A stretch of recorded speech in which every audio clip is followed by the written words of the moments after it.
Hello friends, welcome back to my YouTube channel. Friends, अगर आप ESB द्वारा जारी भर्ती परीक्षा की तैयारी कर रहे हैं तो फ्रेंड्स पटवारी ग्रुप 1 और महिला सुपरवाइजर ऐसे अन्य भर्ती परीक्षा हेतु मोस्ट इम्पॉर्टेंट वीडियो लेकर आई हूँ मैं, जिसका एक पार्ट है सामान्य प्रबंधन। फ्रेंड्स, अगर आप कोई भी गवर्नमेंट एग्जाम्स की तैयारी कर रहे हैं तो आप अगर सिलेबस देखते हैं तो अगर मैं बात कर रही हूँ या तो आप पटवारी की परीक्षा की तैयारी कर रहे हो या स्पेशली ग्रुप 1 की। फ्रेंड्स, ग्रुप 1 का एग्जाम्स अभी होने वाले हैं। आप सभी को पता होगा कि ग्रुप 1 की भर्ती परीक्षा ईएसबी एम्प्लॉय सिलेक्शन बोर्ड ने जारी की है और महिला सुपरवाइजर के एग्जाम्स भी चल रहे हैं। अगर आप महिला सुपरवाइजर एग्जाम्स की तैयारी कर रहे हैं तो सामान्य प्रबंधन एक एक ऐसा इम्पॉर्टेंट पार्ट है जिससे क्वेश्चन पूछे ही जाते हैं और सिलेबस में सामान्य प्रबंधन साफ साफ दिया हुआ है कि सामान्य प्रबंधन से प्रश्न पूछे जाएंगे। सामान्य प्रबंधन के प्रश्न पटवारी ग्रुप 1 और महिला सुपरवाइजर के लिए मोस्ट इंपॉर्टेंट है, इसलिए आपके लिए एक ये मोस्ट इंपॉर्टेंट वीडियो लेकर आई हूँ मैं। उसका ये क्लास सेकंड है। अगर उसका क्लास फर्स्ट पार्ट 1 आपने नहीं देखा है तो वे भी देख लीजिए, जिसका लिंक वीडियो के डिस्क्रिप्शन बॉक्स पर आपको मिल जाएगा। चैनल पर विजिट करके भी आप क्लास 1 देख सकते हैं कि कहाँ है। फ्रेंड्स, इससे स्टार्ट करने से पहले जल्द से जल्द मेरे चैनल को सब्सक्राइब कर लीजिए और पास ही दिख रहा है बेल आइकन को भी प्रेस कर लीजिए, जिससे जो भी न्यू वीडियो में डालूंगी उसका नोटिफिकेशन आपको मिल जाएगा। स्टार्ट करते हैं क्वेश्चन नंबर फर्स्ट से। क्वेश्चन नंबर फर्स्ट है, प्रबंधन के कार्यों को पोस्ट कॉर्ब POSDCORB पोस्ट कॉर्ब के नाम से प्रस्तुत करने वाले कौन से प्रबंध शास्त्री थे। फ्रेंड्स, प्रबंध शास्त्रियों से रिलेटेड क्वेश्चंस एग्जाम्स में पूछे ही जाते हैं, तो विभिन्न विभिन्न प्रबंध शास्त्रियों के द्वारा बोली गई परिभाषाएं और उनके द्वारा कहे गए कथन, ये आपको इम्पॉर्टेंटली अच्छे से याद करना है। और उनके द्वारा दिए गए सिद्धांत, ये एक मोस्ट इम्पॉर्टेंट क्वेश्चन है। उनके द्वारा दिए गए सिद्धांत और उनके द्वारा किए गए समस्त कार्य, इस तरीके के क्वेश्चन आपको अच्छे से एग्जाम्स में याद करके जाना है। यहाँ दिया हुआ है, प्रबंध के कार्यों को पोस्ट कोड के नाम से प्रस्तुत करने वाले प्रमुख प्रबंध शास्त्री कौन थे, तो इसका राइट आंसर है लूथर, गुलिक एवं मुरविक हो जाएगा। लूथर, गुलिक ही थे जिन्होंने पोस्ट कॉर्ब के नाम से अपने सिद्धांतों का प्रतिपादन किया था। नेक्स्ट क्वेश्चन की तरफ चलते हैं। देखिए, प्रबंध संबंधित है। स्टार्टिंग में देखिए, सामान्य प्रबंध से क्वेश्चन जो पूछे जाते हैं तो उससे रिलेटेड जो इजी क्वेश्चन होते हैं वो भी आपको अच्छे से याद करके जाना है, क्योंकि स्टार्टिंग में जो है इजी क्वेश्चन ही पूछे जाते हैं। इसके राइट आंसर की तरफ चलते हैं। प्रबंध संबंधित है मानवीय व्यवहार से। प्रबंध किससे संबंधित है, तो प्रबंध मानवीय व्यवहार से संबंधित है। Next question, question number third है, नेतृत्व की वह शैली जो दूसरों के मतों और विचारों को ध्यान में रखती है उसे क्या कहा जाता है। एक जो नेता होता है, नेतृत्व करता होता है, अगर वे अपनी श्रेणी में अपने काम करने वाले तरीकों में दूसरे के मतों का अपने से अधीनस्थों और अपने आसपास के लोगों के मतों और विचारों को भी ध्यान में रखता है, तो इस तरह की शैली क्या कही जाएगी, तो इस तरीके की शैली जो है लोकतांत्रिक शैली कही जाएगी, जिसमें कि जो नेता होता है वह जो है तानाशाही नहीं करता है, अपने अधीनस्थों और अपने आसपास के लोगों के विचारों और मतों को भी ध्यान में रखता है।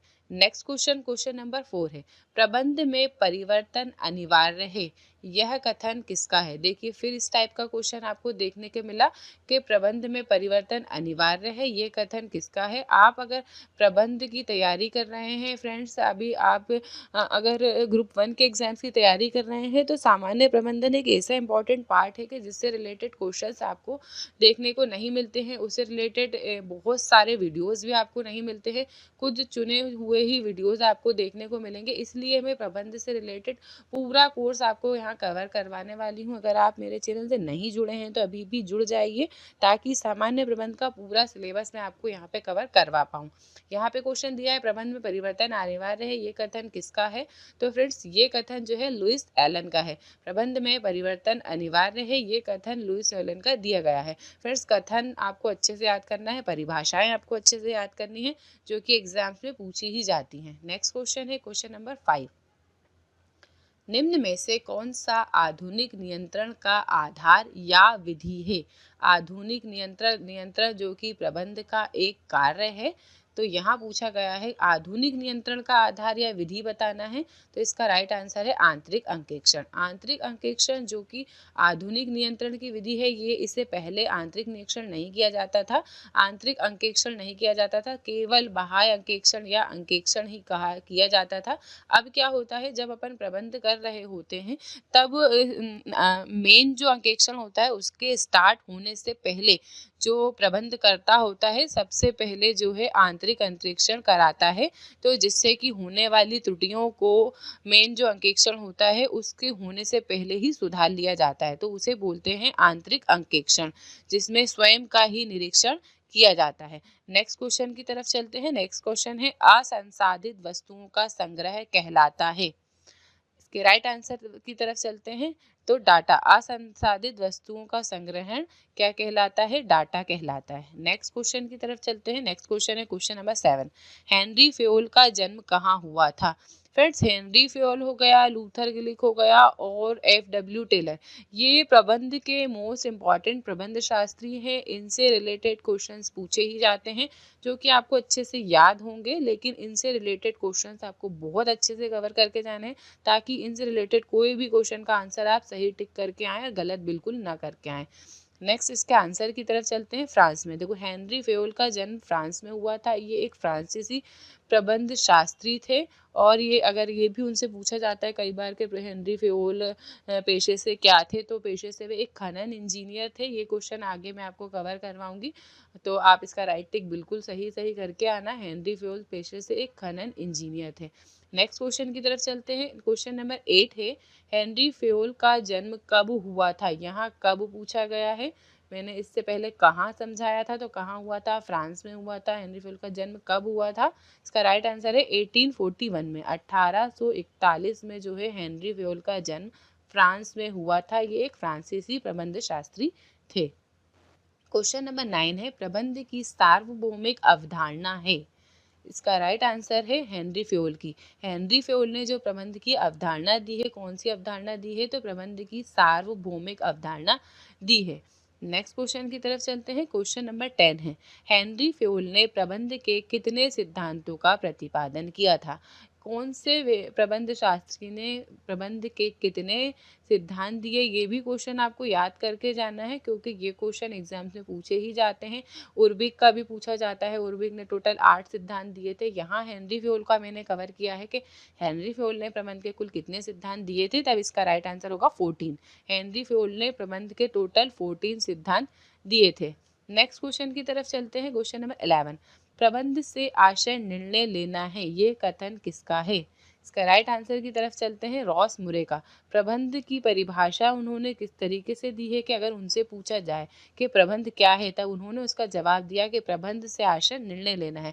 कोई एक नेतृत्वकर्ता होता है, वह नेतृत्वकर्ता के ऊपर ही डिपेंड करता है कि वह किस टाइप का निर्णय ले रहा है जिससे कि वो बेहतर तरीके से प्रबंध कर पाए, तो वही होता है प्रबंध। प्रबंधन से आशय निर्णय लेना है, ये कथन रॉस मुरे ने दिया था। नेक्स्ट क्वेश्चन, क्वेश्चन नंबर 12 है हेनरी फ्योल के अनुसार प्रबंध प्रक्रिया के प्राथमिक कार्य हैं। इसके राइट आंसर की तरफ चलते हैं। राइट आंसर है 4।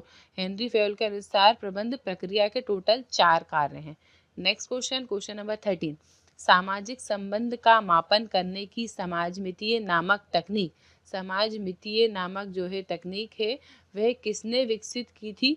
इसका राइट आंसर है जेम्स वेक्टर ने। जेम्स वेक्टर ने समाजमितीय नामक तकनीक विकसित की थी सामाजिक संबंध को मापने के लिए, सामाजिक संबंधों को नापने के लिए, क्योंकि इसका कोई मीटर तो होता नहीं है जैसे बाकी चीज़ों को मापने का मीटर होता है। तो सामाजिक संबंधों को मापने के लिए एक टेक्निक उन्होंने विकसित की, वह टेक्निक है समाजमिति। नेक्स्ट क्वेश्चन, क्वेश्चन नंबर 14 है कौन सी पंचवर्षीय योजना के दौरान हरित क्रांति ने भारत में कृषि को उन्नत बनाया? इसके राइट आंसर की तरफ चलते हैं। इसका राइट आंसर है चौथी पंचवर्षीय योजना। चौथी पंचवर्षीय योजना के दौरान हरित क्रांति ने भारत में कृषि को उन्नत बनाया। जिस तरीके से प्रथम पंचवर्षीय योजना जो है कृषि पर आधारित थी, अगर प्रथम की बात करें और सेकंड की बात करें, देखो प्रथम पंचवर्षीय योजना कृषि पर आधारित थी, सेकंड पंचवर्षीय योजना उद्योग पर आधारित थी, लेकिन ये दोनों ही पंचवर्षीय योजनाएं कोई खासी सफल नहीं हो पाई। फिर थर्ड पंचवर्षीय योजना भी ज़्यादा सफल नहीं हो पाई। 1960 1966 से लेकर 1969 तक योजना अवकाश का काल रहा। यहाँ पे पंचवर्षीय योजना ना बनाते हुए एक वर्षीय योजना बनाई गई। तब चौथी पंचवर्षीय योजना पर विशेष ध्यान दिया गया और ये एक सफल पंचवर्षीय योजना साबित हुई, जिसमें कृषि को विशेष उन्नत बनाया गया, हरित क्रांति का उपयोग किया गया और कृषि को उन्नत बनाया गया। नेक्स्ट क्वेश्चन की तरफ चलते हैं। नेक्स्ट क्वेश्चन है केंद्रीकरण का सिद्धांत का प्रतिपादन किसने किया था। इसके राइट आंसर की तरफ चलते हैं। इसका राइट आंसर है हेनरी फ्योल ने। केंद्रीकरण के सिद्धांत का प्रतिपादन हेनरी फ्योल ने किया था। फ्रेंड्स, इस वीडियो के 15 क्वेश्चंस कवर हो चुके हैं। ये क्लास 2 है जिसमें मैंने total most important 15 questions cover करवाए हैं। क्लास 1 भी अगर आपने नहीं देखी है तो वे भी देख लीजिए। चैनल पर विजिट करके आपको क्लास 1 मिल जाएगी। सामान्य प्रबंध के मोस्ट इंपॉर्टेंट 15 क्वेश्चंस कवर हो चुके हैं। फ्रेंड्स, अगर आपको मेरा ये वीडियो पसंद आया है तो वीडियो को लाइक कीजिए, ज़्यादा से ज़्यादा शेयर कीजिए और चैनल पर नए हैं तो चैनल को सब्सक्राइब कीजिए। नेक्स्ट वीडियो जल्द से जल्द लेकर आऊँगी मैं, तब तक के लिए बाय बाय।